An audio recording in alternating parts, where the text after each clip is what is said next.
My name is Jen Decker, and I work in foster and adoption care in Kansas City. So I work primarily through the church with foster and adoptive families. And over the years, I have seen the way we approach foster care and adoption change in the church for the better.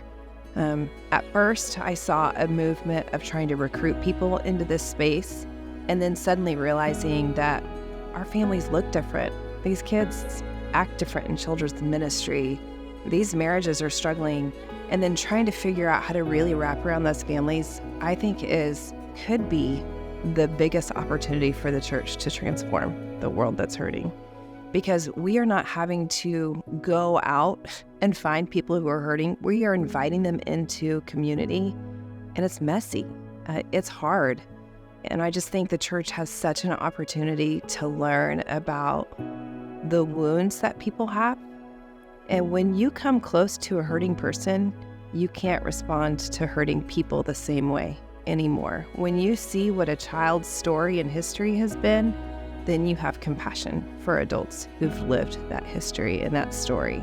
I mean, I think we have a long ways to go. I think the church could stand to learn a lot about how trauma impacts a child's belief system about themselves, about a God who cares about them, about adults as caregivers.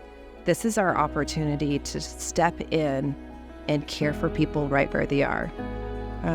When I think about the pure religion aspect of caring for orphans and widows in their distress, I think something we often miss is we seem to reframe that verse as a rescuing them from their distress.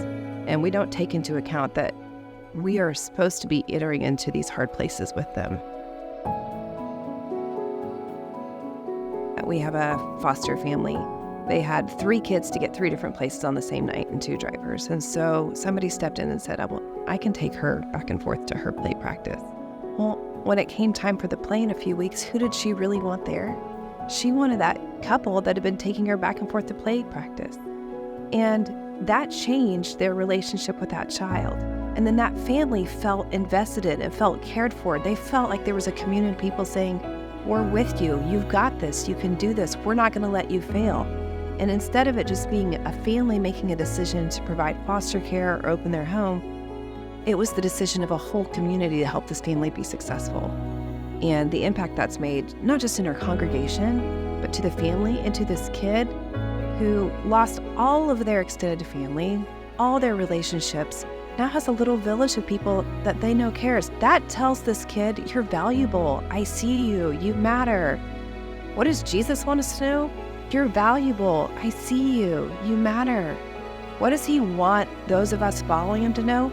I see what you're doing. What you're doing is valuable. It makes a difference. And you're not doing it alone. And what I'm seeing is that this is as transformational as any Bible study or discipleship group, just this opportunity to come close to people, to band together and build the kind of community that Jesus talks about in Acts, where people are clothed, people are fed.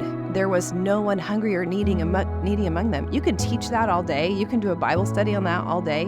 But until you're practically living it out and doing it with others, it's not going to stick the same way.